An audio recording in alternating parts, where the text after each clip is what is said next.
John Jonas New York city में था। वो बॉस्टन जाना चाहता था, तो वो एयरपोर्ट गया और उसने एक टिकट खरीदी। वहाँ पे उड़ान भरने में काफ़ी समय था, तो वो एक स्केल पे चढ़ गया और वहाँ पे उसने कॉइन इंसर्ट किया और वो मशीन फॉर्च्यून बताती थी। तो उस मशीन ने बताया कि तुम्हारा नाम जॉन जोनस है और तुम्हारा वेट जो है वो 188 पाउंड है और तुम अभी 2:20 की बॉस्टन की फ़्लाइट पकड़ने वाले हो। तो जॉन जोनस को बहुत ही सरप्राइजिंग फील हुआ कि ये सही सही इन्फॉर्मेशन कैसे दे रही है ये मशीन। तो वो उस मशीन से दोबारा उतरा और उसने फिर से एक कॉइन इंसर्ट किया और फिर से उसने जब पूछा तो फिर से उस मशीन ने ये जवाब दिया कि तुम्हारा नाम जॉन जोनस है, तुम्हारा वेट 188 पाउंड है और तुम अभी भी 220 की जो बॉस्टन की फ़्लाइट है वो पकड़ने जा रहे हो। अब ये आदमी और भी पजल्ड हो जाता है और सोचता है कि क्या चीज़ है, कोई मुझे उल्लू बनाना चाहता है या फिर कोई ट्रिक चल रही है इसके पीछे। तो इस आदमी ने सोचा चलो ठीक है, मैं ही इस मशीन को उल्लू बनाता हूँ। तो वो आदमी एक मेंस रूम में जाता है, वहाँ जाके अपने कपड़े बदल लेता है और फिर से वो आता है, उस स्केल मशीन पे पैर रखता है, कॉइन इंसर्ट करता है और फिर से अपना फॉर्च्यून पूछता है। और फिर ये मशीन बोलती है your name is John Jonas, तुम्हारा नाम जॉन जोनस है, तुम्हारा वेट 188 पाउंड है और तुमने अब 2:20 की बॉस्टन की फ़्लाइट मिस कर दी है।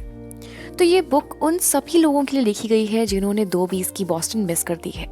इसका मतलब ये नहीं कि किसी ने असली में ही बॉस्टन की फ़्लाइट मिस कर दी है। इसका मतलब ये है कि हम जहाँ जाना चाहते थे, जो हमारी डेस्टिनेशन थी, वहाँ जाने की बजाय हम यहाँ वहाँ भटक गए और अपनी डेस्टिनेशन से दूर हो गए।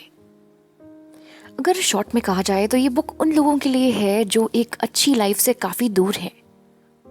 ये बुक उन लोगों के लिए भी डिज़ाइन की गई है जो डिज़र्व करते हैं एक्स्ट्रा, जो जिस पोजीशन पे होना चाहते हैं पर इस टाइम वो नहीं है किसी कारण से, तो वो ये बुक पढ़ें और इस समरी से उन्हें काफ़ी मदद मिलेगी अपने लक्ष्य तक पहुंचने के लिए। एक बार एक इमैनुअल नेंगेर नाम का एक पेंटर था जो अपनी पेंटिंग के कारण मशहूर नहीं था, वो डॉलर्स के कारण मशहूर था। एक बार इमैनुअल एक लोकल ग्रोसरी स्टोर से टर्निप खरीद रहा था।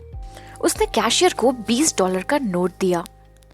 कैशियर ने देखा कि जब वो पैसे ले रहा था तो उसकी उंगलियों में इंक लग गई, लेकिन उस कैशियर ने ज़्यादा ध्यान नहीं दिया और पैसे ले लिए। उस कैशियर ने इमैनुअल के जो पैसे थे वो लिए और उसे जो बचा हुआ कैश था वो उसे वापस कर दिया। लेकिन जब कैशियर ने बाद में ये नोट चेक किया तब उसे असलियत पता चली। उसने तुरंत पुलिस को कॉल किया। $20 उन दिनों बहुत बड़ी रकम हुआ करती थी। एक पुलिस वाले को वो नोट बिल्कुल असली लग रहा था पर दूसरा कंफ्यूज था क्योंकि नोट में से इंक छूट रही थी।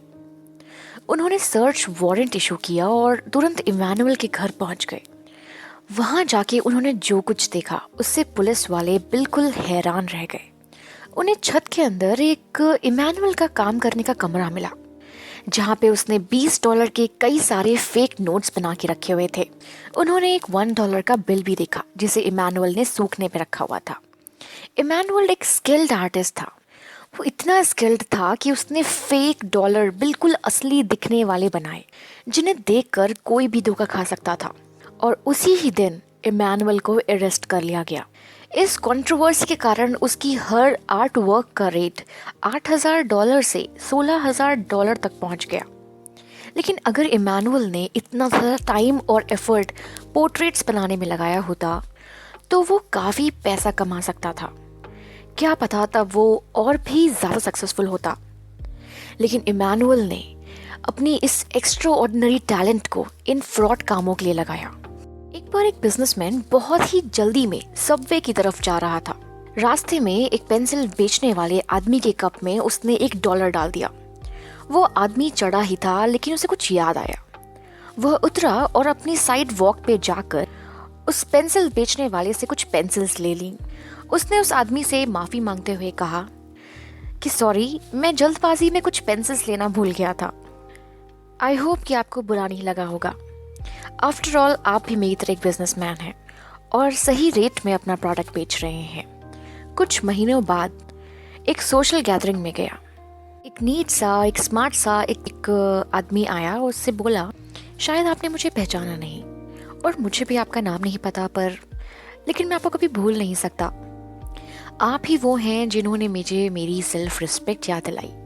मैं पहले भिखारी था और पेंसिल बेचा करता था, लेकिन आप वो इंसान हैं जिन्होंने पहली बार मुझे बिजनेसमैन बोला।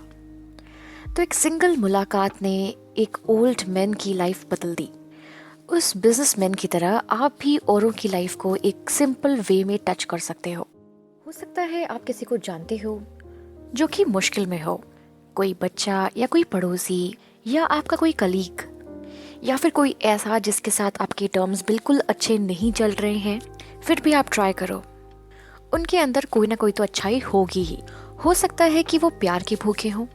आप उन्हें उनकी वैल्यू फील कराओ, उन्हें पॉजिटिव थॉट दो, उनको अपने अंदर की अच्छाई दिखाओ कि वो भी बहुत अच्छे हैं, क्योंकि दुनिया में हर कोई एक बेटर और अच्छा ट्रीटमेंट डिजर्व करता है। और आपके सिंपल जेस्चर से आप उनकी लाइफ में इम्प्रूवमेंट ला सकते हैं, बेशक छोटी सी। जिस नज़रिए से आप उन्हें देखते हैं उसी तरह ट्रीट करते हैं, और जिस तरह आप उन्हें ट्रीट करते हैं अक्सर वो वही बन जाते हैं। तो आप अपने बच्चों को कैसे ट्रीट करते हैं? आपके साथ काम करने वाले लोग आपके साथ कैसे हैं? अगर आप टीचर हैं तो आपके स्टूडेंट्स कैसे हैं? ये सब कुछ आपके पर्सपेक्टिव पर ही डिपेंड करता है कि आप लोगों के साथ कैसा बिहेव करते हैं। आप बस अपना नज़रिया बदलो, बाकी अपने आप चेंज हो जाएगा। अब आता है द थर्ड स्टेप, यानी गोल्स। इस पॉइंट पे आकर आपने एक अच्छी सेल्फ इमेज क्रिएट की है और लोगों के साथ आपके रिलेशनशिप्स भी अच्छे हैं। आप मेहनत करते हैं, खुद को बिजी रखते हैं, लेकिन किसके लिए? ऐसा क्या है जो आप अचीव करना चाहते हैं? लाइफ में गोल्स बहुत ज़्यादा इम्पोर्टेंट हैं, उनके बिना आप खो जाएंगे। अगर कोई डायरेक्शन ही नहीं होगी तो आप अपनी मंजिल नहीं पा पाएंगे। एक बायोलॉजिस्ट ने एक बार कैटरपिलर्स यानी तितली के बच्चे के साथ एक एक्सपेरिमेंट किया। ये सारे कैटरपिलर्स अंधे थे और अपने आगे वाले कैटरपिलर को फॉलो करते थे। बायोलॉजिस्ट ने एक फ्लावर पॉट पे एक के पीछे एक उनको ऐसे रखा कि लास्ट वाला फर्स्ट वाले को टच कर रहा था। उस फ्लावर पॉट के अंदर उसने पाइन नीडल्स प्लांट किए थे, जो कि कैटरपिलर्स का फेवरेट खाना था, लेकिन उनमें से कोई भी कैटरपिलर पाइन नीडल के पास नहीं गया। सब एक के पीछे एक गोल गोल चक्कर काट रहे थे। इसी तरह कई घंटे, कई मिनट, कई दिन गुजरते गए। कैटरपिलर्स यूं ही सर्कल में गोल गोल घूमते रहे और 7 दिन बाद भूख और थकान की वजह से सारे कैटरपिलर्स मर गए। उन्हें बिल्कुल भी नहीं पता चला कि उनका फेवरेट फूड पाइन नीडल्स उनके इतने पास था। तो कई बार हम भी कैटरपिलर्स की तरह बिहेव करते हैं। हम इतना बिजी हो जाते हैं और अपने आसपास के लोगों को फॉलो करते रहते हैं, वो भी ब्लाइंड फॉलो। हम ऐसा क्यों करते हैं? इसका कोई स्पेसिफिक रीज़न नहीं है, बस हम जाने अनजाने दूसरों को फॉलो करने लगते हैं। लेकिन ये बहुत गलत तरीका है जो आपको टॉप पर तो कभी नहीं ले जाएगा। जेसी बेनी ने एक बार कहा था कि तुम मुझे एक आम आदमी दो जिसका कोई गोल है, और मैं तुम्हें एक ऐसा आदमी दूंगा जो इतिहास बना देगा। और अगर बिना गोल का कोई आदमी दोगे तो वो बस एक आम आदमी बन के रह जाएगा। इसीलिए आप जो कुछ भी हैं या जो कुछ भी करना चाहते हैं या कर रहे हैं, तो अपनी लाइफ में एक गोल लेकर चलिए। जिसके पास कोई गोल नहीं है वो उस फुटबॉल प्लेयर की तरह है जो बिना वजह फील्ड के चक्कर लगा रहा है। अगर आपके पास कोई गोल होगा तो आप उसी डायरेक्शन में आगे बढ़ेंगे। आपके हर काम में एक पर्पस और मीनिंग होना ज़रूरी है। अगर लाइफ में आपके कुछ गोल्स होंगे तो आप अपना हर एक मिनट, हर एक पल सोच समझ के ख़त्म करेंगे। आपकी विल पावर इंक्रीज हो जाएगी। फेमस एथलीट्स की रेपुटेशन इसलिए बनती है क्योंकि वो हमेशा गोल सेट करते हैं। सबसे इम्पॉर्टेंट बात यह है कि वो खुद को ही चैलेंज करते हैं, जिससे उनकी परफॉर्मेंस हर बार बेहतर होती जाती है। रॉजर बैनिस्टर एक प्रोफेशनल रनर था। एक दिन उसने गोल सेट किया कि मैं 4 मिनट में 1 मील तक दौड़ने की कोशिश करूंगा। उसके कोच ने बोला कि उसका अब तक का सबसे बेस्ट रिकॉर्ड 4 मिनट 6 सेकंड्स का है। मैंने साइंटिफिकली पता लगाया है कि इससे कम टाइम में रेस पूरी करना नामुमकिन है।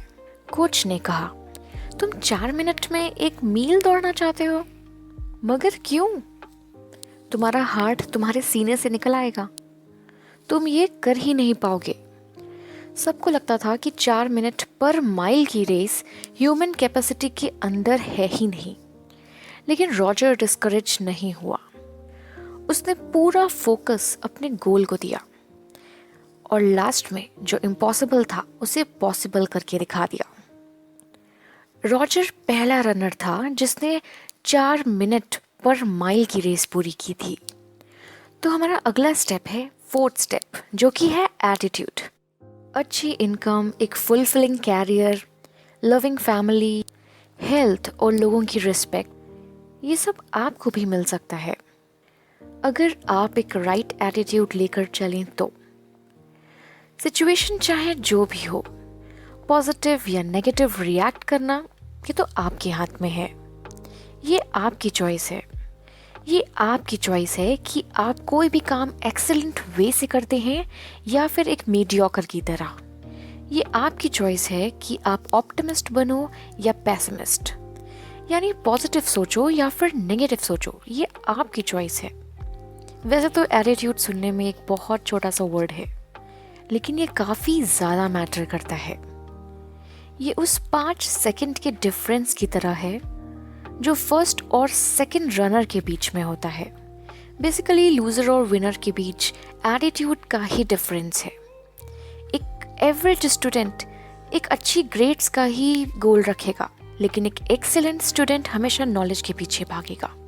एक एवरेज सेल्समैन सिर्फ कोटा पूरा करने की सोचेगा, जबकि एक एक्सीलेंट सेल्समैन बेटर सर्विसेज देने को एक अच्छा गोल बनाएगा।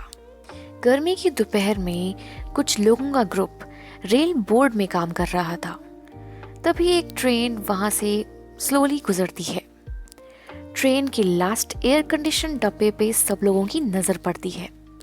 जब वो लास्ट डब्बा उन लोगों के सामने आता है तो अचानक विंडो खुलती है और एक पैसेंजर बाहर झांकता है। पूछता है, डेव, क्या ये तुम हो? वो आदमी उस ग्रुप के लीडर डेव एंडरसन को बुला रहा होता है। बिल्कुल, मैं ही हूँ, तुम्हें देखकर अच्छा लगा, डेव रिप्लाई करता है। दोनों फ्रेंड्स एक दूसरे का हालचाल पूछते हैं, पर जिम डेव को अपने घर मिलने के लिए इनवाइट करता है। जिम मर्फी एक्चुअली में रेल बोर्ड कंपनी का प्रेसिडेंट था। ग्रुप के लोग हैरान थे कि डेविड उसे पर्सनली जानता है। जब जिम की ट्रेन गुजर जाती है तब डेव उन्हें बताता है कि जिम उसका इतना अच्छा फ्रेंड कैसे बना। 20 साल पहले डेव और जिम सेम क्रू में काम करते थे। दोनों रेल बोर्ड में साथ में जॉब करते थे और दोनों की फ्रेंडशिप भी काम के दौरान ही हुई थी। जहां डेव 1.75 घंटे के हिसाब से काम करता था, वहीं जिम रेल बोर्ड की इम्प्रूवमेंट के लिए पूरी तरह से कमिटेड था। एक को क्रू लीड करने का मौका मिला, जबकि दूसरे को पूरी कंपनी। डेव एवरेज तक सेटिस्फाई था, जबकि जिम का गोल था एक्सेलेंस अचीव करना। और इसी तरह से एक राइट एटीट्यूड की वजह से जिम को उसका रिवॉर्ड मिला। नेगेटिव लोग हमेशा यही बोलते हैं, मैं तभी बिलीव करूंगा जब मैं खुद देखूंगा। लेकिन ऑप्टिमिस्ट बोलता है, जब मैं बिलीव करूंगा तभी तो देखूंगा। पेसिमिस्ट लोग बहाने बनाते हैं, जबकि ऑप्टिमिस्ट लोग सल्यूशन लाते हैं। पेसिमिस्ट के लिए ग्लास आधी है क्योंकि आधा पानी उसने निकाल लिया, लेकिन ऑप्टिमिस्ट बोलेगा कि ग्लास आधी पूरी है क्योंकि उसने उसमें पानी डाला है। लाइफ में सक्सेस और फेलियर के बीच 1 या 2 इंच का फासला होता है। एक बार 2 रियल एस्टेट एजेंट थे जो एक पार्टी अटेंड करने गए। उस टाइम जनरल मोटर्स स्ट्राइक पे थी और इकोनॉमी पर उसका काफ़ी बड़ा इम्पैक्ट पड़ रहा था। पेसिमिस्ट आदमी के लिए तो इस सेलिंग का वर्स्ट टाइम चल रहा था। लोग फूड, क्लॉथ, शूज़ तक नहीं खरीद पा रहे थे। तो जाहिर सी बात है, ऐसे में तो घर खरीदने में कोई इंटरेस्टेड ही नहीं होगा। मैंने कब से कोई घर नहीं बेचा। ऐसा ही चलता रहा तो जल्दी ही मैं बैंकक्रप्ट हो जाऊंगा, पेसिमिस्ट एजेंट ने कहा। उसके नेगेटिव थॉट्स उससे बहुत बुरा फील करा रहे थे। लेकिन तभी पार्टी में एक नए इंसान के आने से पूरा मूड चेंज हो गया। वो लेडी भी एक रियल एस्टेट में ही काम करती थी। उसने बताया कि उसे बहुत सारे बायर्स कॉल कर रहे हैं क्योंकि प्रॉपर्टी इतनी सस्ती जो हो गई है। जनरल मोटर्स की स्ट्राइक के कारण से रेट डाउन हो गए थे। वो लेडी अपने कस्टमर्स को अपने ड्रीम हाउस लेने में हेल्प कर रही थी। अगर ये स्ट्राइक 6 वीक्स और चली तो मेरे पास काफ़ी पैसे आ जाएंगे, उस ऑप्टिमिस्ट लेडी ने कहा। दोनों इंसानों की सेम सिचुएशन थी, पर वो लेडी उसे ज़्यादा अच्छी तरीके से, अच्छे एटीट्यूड से सहन कर रही थी, जबकि पेसिमिस्ट एजेंट को इसमें नेगेटिविटी दिख रही थी। अपने पॉजिटिव एटीट्यूड के कारण उस लेडी को अपने सामने अपॉर्चुनिटीज नज़र आ रही थी, जिसका उसने खूब बेनिफिट लिया। अब बात करते हैं 5th स्टेप की, वो है वर्क। एक एम्प्लॉय से पूछा गया कि आप यहाँ कब से काम कर रहे हो। उस एम्प्लॉय ने जवाब दिया कि जब से मुझे उन लोगों ने निकालने की धमकी दी है। उसी बीच एक एम्प्लॉयर से पूछा गया कितना लोग आपके लिए काम करते हैं, तो उसका जवाब था अबाउट हाफ ऑफ देम, यानी कि मेरे पास जितने भी एम्प्लॉयज़ हैं उसमें से आधे लोग काम करते हैं। कितनी अजीब बात है, लोग जॉब स्टार्ट करते ही छोड़ने की बात करते हैं। ज़्यादातर लोगों को मंडे ज़रा सा भी पसंद नहीं होता, और कई लोग ऐसे हैं जो अपने काम पर जाने पर ज़रा सा भी मोटिवेटेड फील नहीं करते हैं। बट आप इस फ्रेम ऑफ माइंड के साथ आप कभी भी टॉप पे नहीं पहुंच सकते। अपनी जॉब से प्यार करना सीखो, एक्स्ट्रा एफर्ट्स दो, एक्स्ट्रा लॉयल्टी के साथ काम करो। आपको लगता होगा एक अंडरपेड जॉब और एक टेरेबल बॉस के साथ कोई कैसे एंजॉय कर सकता है, लेकिन लगे रहो। अभी मे भी इसका रिवॉर्ड आपको ना मिले, पर आपको आगे चल के कई और अच्छे रिजल्ट्स मिलेंगे। सेल्स नाम का एक ऑफिस बॉय था। अपने काम की वजह से वो हमेशा दौड़ता भागता रहता था। उसे सैलरी इंक्रीमेंट चाहिए थी। अगर उसका एम्प्लॉयर उसके पैसे नहीं बढ़ाएगा तो वो किसी और कंपनी में जॉब कर लेगा, और कई दूसरे लोग उसे जॉब पर रख भी लेंगे, क्योंकि उसके जैसा हार्ड वर्किंग एम्प्लॉय भला कौन नहीं चाहेगा। आप जो भी जॉब कर रहे हो पूरे दिल से करो और टाइम पे ऑफिस पहुंचो। जिस चीज़ की आपसे उम्मीद की जाती है कोशिश करिए कि आप उस पर खड़े उतरें। इनफैक्ट उससे कुछ ज़्यादा ही करिए। अगर आप ज़्यादा नहीं करोगे तो आप ज़्यादा सैलरी की उम्मीद भी कैसे रख सकते हो। आपका बॉस शायद फिर आपसे यही बोलेगा, तुम जो डिज़र्व करते हो मैं तुम्हें वही इंक्रीमेंट दूंगा। जब तुम इफ़ेक्टिव होगे तब तुम्हें रिवॉर्ड भी इफ़ेक्टिव मिलेगा। सक्सेसफुल लोग असल में अपने काम को काम ही नहीं मानते, बल्कि वो काम को इन्जॉय करते हैं। जो भी वो करते हैं पूरी तरह उसमें इन्वॉल्व हो जाते हैं, और अपनी प्रोग्रेस पर उन्हें प्राउड फील होता है। जॉन नेबिन इंसाइक्लोपीडिया बेचने का काम करता था। उसने इस काम में अपने आप को पूरी तरह डेडिकेट कर दिया था। उसे अपना ये काम, अपना जॉब, अपनी फैमिली पसंद थी। उसके इस राइट एटीट्यूड के कारण ही उसे सक्सेस मिली। जॉन खुद को लकी समझता था कि उसे ये जॉब मिली, पर उसका डेडिकेशन इतना अच्छा था कि वो अपने जॉब के लकी बन गया। पहले वो एक पार्ट टाइम सेल्समैन था और आज वो मैनेजिंग डायरेक्टर बन गया। क्या आपको लगता है कि जॉन इतना आगे बढ़ पाता अगर वो मोटिवेट नहीं होता? सेक्रेटरी बॉस से ये नहीं बोल सकते कि पहले मेरी सैलरी बढ़ाओ फिर मैं काम करूँगा, या सेल्समैन ये नहीं बोलेगा मुझे सेल्स मैनेजर बनाओ पहले, फिर देखो मैं क्या करता हूँ। क्योंकि रिवॉर्ड्स कभी भी काम के पहले नहीं मिलते। लाइफ का यही फंडा है। इसीलिए आज से ही अपनी जॉब में एक्स्ट्रा एफर्ट्स डालो, फिर देखो आपको रिवॉर्ड्स भी एक्स्ट्रा मिलेगा। फिर आता है हमारा 6th स्टेप, जो है डिज़ायर। आपने अपनी जर्नी एक पॉजिटिव सेल्फ इमेज से स्टार्ट की तो आपको लोगों में गुडनेस भी नजर आने लगी। पहले अपने लिए गोल सेट करो, फिर एक राइट एटीट्यूड के साथ आगे बढ़ो। खुद को काम करने के लिए कमिटेड कर दो। इस पॉइंट पे आके अब टॉप तक पहुंचने के लिए आपको सिर्फ एक चीज़ की ज़रूरत है, और वो है डिज़ायर। डिज़ायर ही आपको हाईएस्ट लेवल की परफॉर्मेंस देने के लिए मोटिवेट करती है, जिससे आप पूरी फुल स्पीड से अपनी मंजिल की तरफ बढ़ोगे। हो सकता है कि आपके रास्ते में बहुत सारी मुश्किलें खड़ी हों, हो सकता है कि आपके सामने कई सारे चैलेंजेस भी हों, लेकिन अगर डिज़ायर है तो कुछ भी इम्पॉसिबल नहीं। तो अपना 100% दो। जो भी करो हाई परफॉर्मेंस के साथ करो। आपका सबसे बड़ा कंपटीशन आप खुद हैं, इसीलिए अपने लिए कोई लिमिट मत डिसाइड करो। डिज़ायर्स इतनी पावरफुल होती हैं कि ये किसी भी फिजिकल बैरियर को तोड़ने का दम रखती हैं। आप डिजायर के इस इंजन पर सवार होकर टॉप पर पहुंच सकते हैं। एक बार बिली मिस नाम का एक बॉक्सर था। उसने बॉक्सिंग में कई स्ट्रॉन्ग ओपोनेंट्स को हराया था। उसने वर्ल्ड हैवीवेट चैंपियनशिप भी खेला था।